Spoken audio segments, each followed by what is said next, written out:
right. Hi, everyone. My name is Dr. Liana Cools, for those who don't know me, from Love and Sex on the Rocks. I am re-recording Love Bombing versus Genuine Interest. I know there were some technical difficulties, and I really apologize for that. So definitely want to make sure you have the opportunity to get the information. And I'm also going to host a free Q&A for those of you who may have questions. All right, so let us get started. All right, so what you're going to get in this workshop today is a clear framework on how to spot love bombing red flags earlier. I'm going to tell you about this PACE test to help evaluate new folks that you may meet, understand why you've been attracted to these toxic patterns, how to break them. I'm going to provide you some scripts on setting boundaries and to protect your heart. And I'm also going to tell you more about a program that I'm launching that's going to go even more in depth. All right, so this was live. This is not going to apply. I'm going to talk to you all about this program anyway. And I will send over that green flag checklist to everyone since I didn't have the opportunity. All right, so let's start with Demetria. Move this around. Demetria met Drew on Hinge. After 2 dates, he called her the woman of his dreams and booked a weekend getaway to Napa. Now, do you think this is a red flag or is this romantic? To think about that for a second.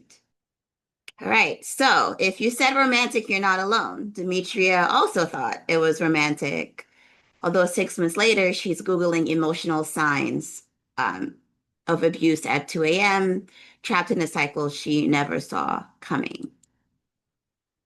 So let's talk about why smart folks fall for love bombing. I say women here because that's the most of the demographic. Obviously, we know this happens to all genders, right? Love bombing is the number one red flag that intelligent folks mistake for romance. And here's why. So we have been conditioned to believe that grand gestures equal love, that intensity is passion. I've never felt this way equals this very special connection. And it works because it gives us a dopamine hit, right? So it really triggers our reward system, makes us feel special, makes us feel chosen. These relationships tend to move so quickly, we can't think clearly.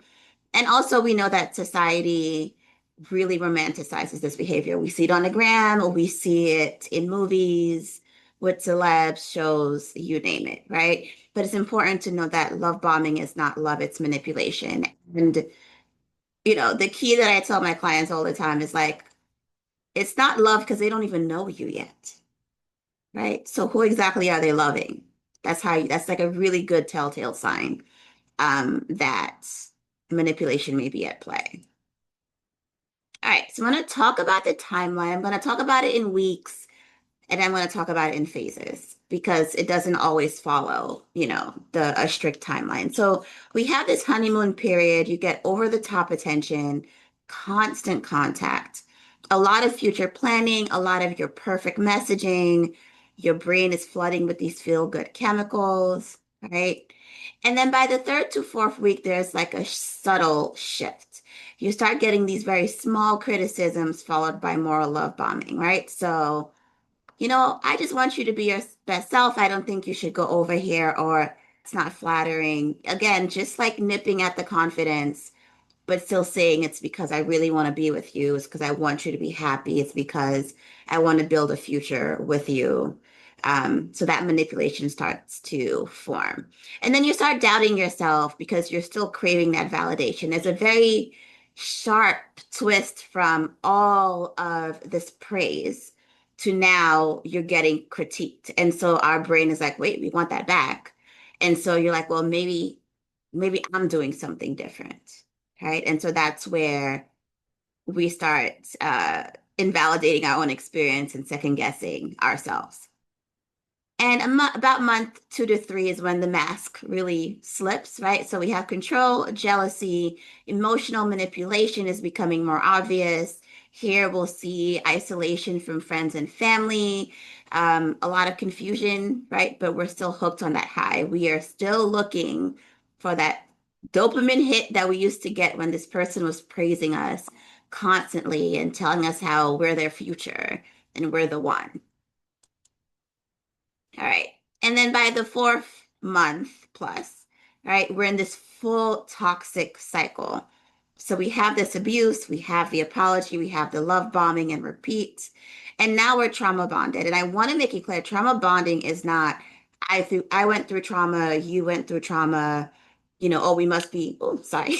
We must both be trauma bonded because we shared that. There's nothing wrong with sharing those things. That helps with intimacy. Trauma bond is when we have deep feelings and loving feelings from the person for the person who is traumatizing us, right? So this person is being abusive, but they also give us so much praise and so much validation. And that gets tied together. It's a very, very confusing thing, but it's kind of linking chaos and abuse to love. And as this happens, your nervous system starts to associate love with that kind of intensity. And so other relationships, for those of you that are entering new relationships, like it may seem boring to have a safe partner because we're kind of used to that chaos. All right, so I'm going to break this down in phases, kind of the psychological breakdown. So the idealization phase, the you're perfect, overwhelming attention, gifts, and future planning, trips, all of the things. Your brain getting flooded with those feel-good chemicals, dopamine, oxytocin, creating that psychological dependency on their validation, right? Because they just make you feel so great in a way that nobody has before. We are getting flooded with these good feelings, with these hopes and dreams that everything we wanted, we finally got it. And so we're not thinking the most logically at this stage. Phase two, the evaluation begins, right? So we talked about subtle criticism mixed in with continued love bombing. We talked about doubting yourself and craving the validation even more. And the intermittent reinforcements that happen, right? That makes the addiction stronger. So after the devaluation begins, it's not like the person just automatically starts treating you like shit. That's not what happens. You get criticized, and then when you do what they say, a lot of praise, right? So if you are following their control, you will get your fix. But as the evaluation continues, you get that less and less, even though you still crave it, right? And that's how the person gets control over you, is that if you change yourself and you do what you want them to do, they'll give you your crumb, your dose of that reinforcement. If you don't, then there are different ways that they may punish you, so to speak. And that could be like silent treatment, withdrawing, withholding affection, stonewalling. I mean, all the way up to actual physical abuse, right? All right. So in phase three is when they start to tighten the control. So you really are now dependent on their approval, right? We talked about them pulling back the affection to maintain control, you chasing that original high, losing yourself, right? Because now we are molding ourselves to what this person wants us to be so we can get that high, that fix. And then phase four, we are trauma bonded. You can't leave. Your nervous system is wired to associate this love with intensity. It's one of those things where you feel like no one makes you feel as good and no one makes you feel as bad, right? When it's good, it's great. But when it's bad, it's the worst feeling. We talked about healthy relationships feeling boring by comparison. This is particularly important for those of you who are re-entering the dating world after a relationship like this, because we may be passing up on people who feel safe because we're missing the quote unquote spark. And so breaking free of this really requires rewiring your attachment system. All right. So here's a little 10-minute gut check where you can just see how you're feeling and if something feels off. So number one is the 24-hour rule. How do I feel 24 hours after spending time with this person? Right? In a healthy relationship, you may feel happy, calm, still yourself. When the dynamic starts to shift, though, you may start to feel anxious, confused, feeling a need to earn their attention, that you can't just be you. So it's this performative feeling. The friend test. Now, this one is a little tricky. So, what are my closest friends saying about this person? So, in a healthy dynamic, they like them or have no concerns. Now, in love bombing, you may hear things like this person seems intense, Isn't it early for them to say that? You seem different. That will be later down the line. I want you to know, or not at all, to be quite frank, because in the beginning, a lot of times they are really charismatic, really charming, and sometimes our friends do not pick up who they present themselves to be in public may be very different from how you're experiencing them. And that's something that happens over time. So with this one, it's going to come out when they're like, we haven't seen you, you seem different. They're going to notice your energy is changing. Yes, when other people start experiencing you differently, I think that is definitely cause for pause, right? However, if they just met them or getting to know this person and they already seem intense and the people is like, oh, this seems rushed, cause for pause. Doesn't mean you end your relationship. It just means that you need to just proceed with caution. All right, number three, the independence check. Am I maintaining my own life and interest? Right. So in a healthy dynamic, they're going to encourage you to achieve your goals or pursue your goals and your friendships. In a problematic dynamic, you're starting to withdraw. You're starting to lose touch with your friends, your family. You're not spending time doing your hobbies because all of your time is focused on this connection, on this relationship. Then the pressure test. Do I feel pressure to be perfect or constantly available? Do I feel like I need to be on? Do I feel like I have to perform? Right? So in a healthy dynamic, you feel authentic. You feel, like you can be yourself. Certainly we have boundaries, but in an unhealthy dynamic, we're not walking on eggshells. We're making excuses for their behavior. Um, we feel like we can't just be. The house needs to be perfect. We need to present a certain way. Our partner doesn't like when we do this, when we do that. So it's a lot of changing. And number five is the gut instinct. Okay. So if we're being completely honest with ourselves, does something feel too good to be true? Now, I know that that can come from anxiety, that can read differently from someone who's had problematic relationships in the past, trauma. However, anxiety is loud, it's unsettling. Intuition is quiet, right? So it feels in a healthy dynamic, it's going to feel genuine, it's going to feel sustainable. But in love bombing, it's like your instincts are just bothered by the warning signs you're experiencing. I have a blog on that. If you go to lsrocks.com/blog, I wrote difference between anxiety and intuition, more on that. Okay. And then I put the scoring here. That was for the live one. You can ignore that. Okay. All right. So why your friends' opinions matter. So they're not all jealous of you. They're not all haters. Outside perspective is going to be invaluable when you're in the middle of a situation, right? So if they're saying, he seems really intense, isn't it a bit early for him to be saying that? You seem different when you're around this person. We haven't seen much of you. Are you sure about this person? These are things to stop and reflect. Again, with the caveat that some of those folks they do present very, very well with other people. So if they can't even pretend to be nice in front of other folks, then that's a really big red flag. Interesting. All right, so this is a 4-step pace test for healthy relationships, paced progression, appropriate boundaries, consistent behavior, and encouraging independence. All right, so in a healthy dynamic, the interest builds gradually over weeks, over months. Takes time to say I love you, like they know who they're saying they love. It's not just I love you and they don't know you. The relationship milestones feel like a natural next step, right? Future plans develop organically as you get to know each other. In love bombing, they love you immediately, like within days, within weeks. They don't even know who you are, but they love it. They've never felt this way before. Immediately, there's something different about you. They push for commitment very, very quickly. They want to lock that down. They don't want you seeing anybody else. So that way they can have your individual attention. They can flood you with all the admiration and adoration that you can handle before switching. Okay. And then they also plan your entire future, right? So, you meet this person, they treat you so well, and they're like, you're the one, we're going to do this. And Yeah, you're done. Right. So be very wary of people that are rushing into relationship, committing to you when they don't know you, loving you when they don't know you.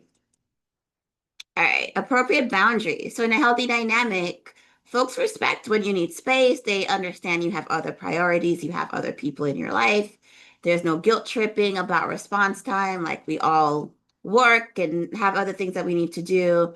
They accept no gracefully without arguing. They may be disappointed, right? But they're not going to make you feel bad for having other things going on in your life. In an unhealthy dynamic, they get upset if you don't respond immediately. They want constant contact, right? God forbid you took a shower and didn't respond on time. They make you feel guilty for having boundaries. But I missed you so much when you want to spend time with your friends. I just want us to spend more time. I just want to be with you all the time, right? Like that's not healthy. It sounds cute, but it's not. Okay, consistent behavior. In a healthy dynamic, they're the same person in public and private. Like there's some level of consistency there. Stable mood and energy, predictable communication style. They treat service workers and strangers with respect. In problematic dynamics, very high highs, very low lows. They come out of nowhere. The hot and cold behavior, different personality starts to show up around different people.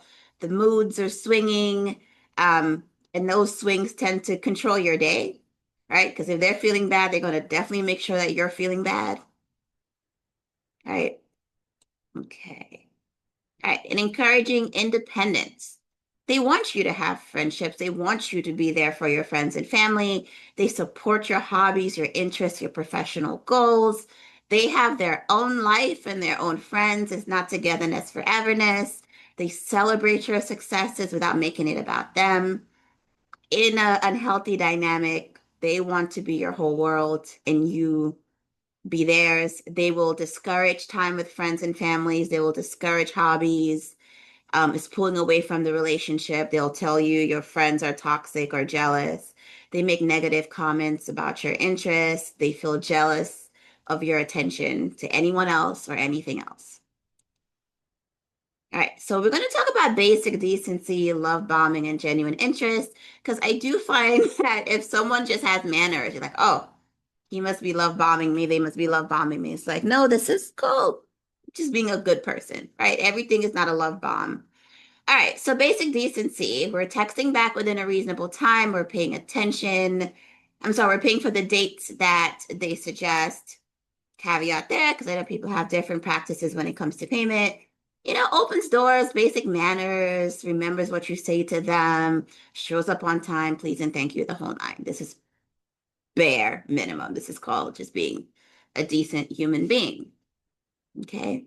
Love bombing is excessive gifts early, constant texting and calling, a lot of your perfect messaging, future planning, overwhelming attention. It doesn't feel overwhelming in the beginning. It feels great, like you're lost in it. Over time, though, it does become problematic. And they make you the center of their world instantly. And that's the manipulation. With genuine interest is thoughtful questions about your life, right? A lot of curiosity about who you are, how you think. Consistent but not overwhelming contact. They respect your boundaries. They show interest in your goals. And they maintain their own life and their own friends and their own hobbies. So that's just a little quick distinction here. All right, so some red flags, what they say and what they do. I never felt this way about anyone. You're perfect for me. We're soulmates. I can't imagine life without you. We should move in together. What they do. Expensive gifts when they can't afford them. They plan your entire future together. They want to be exclusive after 2 to 3 dates. They text constantly through the day. They show up uninvited with surprises. All right, so I have some boundary scripts here to use. So for excessive contact, saying something simple like, I am not available to chat throughout the day. I'd love to schedule a time so we can talk over the phone or in person. For rush intimacy, right now I'm committed to getting to know you. Once I do, I can assess if I can make a deeper commitment. Those for those that want to be exclusive after 5 minutes. For future planning, this all sounds great, but my priority is getting to know you now. For isolation attempts, my relationships are important to me. My hobbies are important to me. My friends, my family. I need someone who's going to support that. For guilt trips about boundaries, I understand you're disappointed about this I understand you're disappointed, but this boundary is important to me. I hope you can respect that. For the your perfect messaging, I appreciate the compliment, but I'm really not perfect. I'd rather you get to know the real me, flaws and all. So that way we're not performing. Okay. So healthy people, when it comes to boundaries, they respect them without arguing. They may ask for clarification, but they're not going to push. They seem relieved that you're direct. They don't have to play the guessing game. They share their own boundaries in return. They express gratitude for your honesty.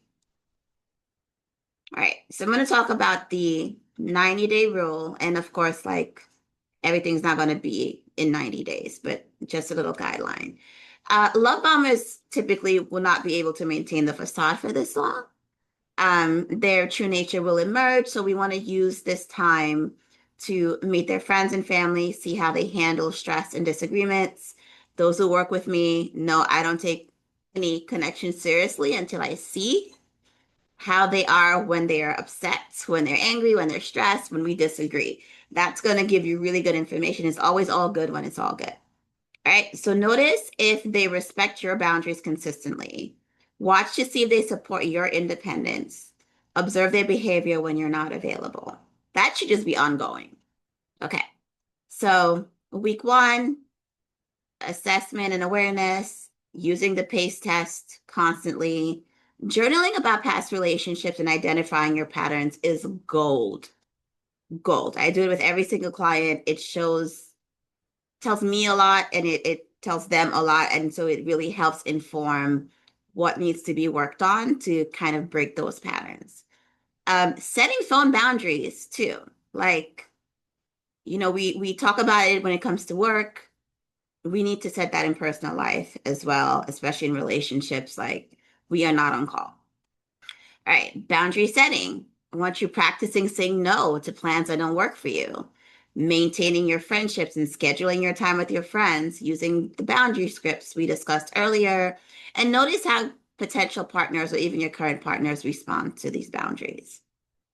All right, so implementing that gut check, asking friends for what they're noticing, pay attention to your energy levels. These antagonistic, narcissistic personalities, you're going to feel the drain after spending time with them. So pay attention to that. And then trusting your instincts and not rationalizing red flags the way we tend to do that a lot because we don't want to lose that connection because we love their validation. Because when it's good, it's so good. Right? All right. Again, same thing as the first slide. Meet their friends and family. Right? A healthy dynamic, there will be some integration. When there's no integration, I find that problematic.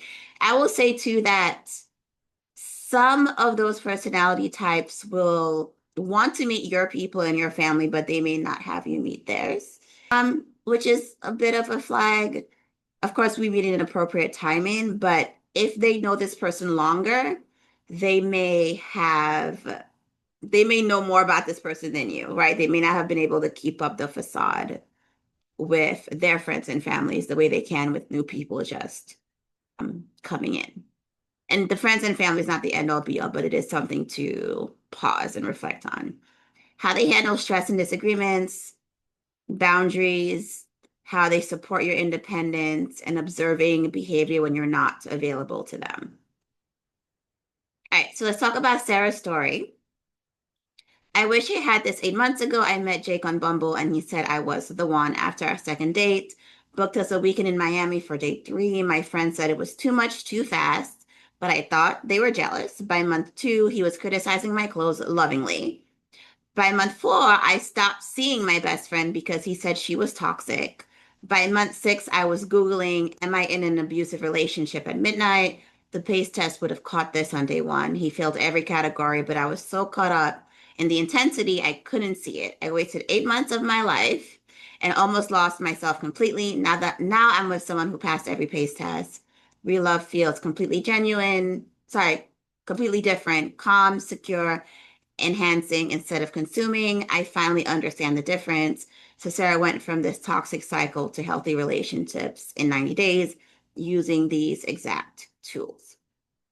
So I want to tell you about the Pattern Breakers Society. It's a membership that I created to help you identify and stop these negative patterns that have us in these toxic cycles where we're feeling so depleted, and heartbroken, only to repeat it over and over again.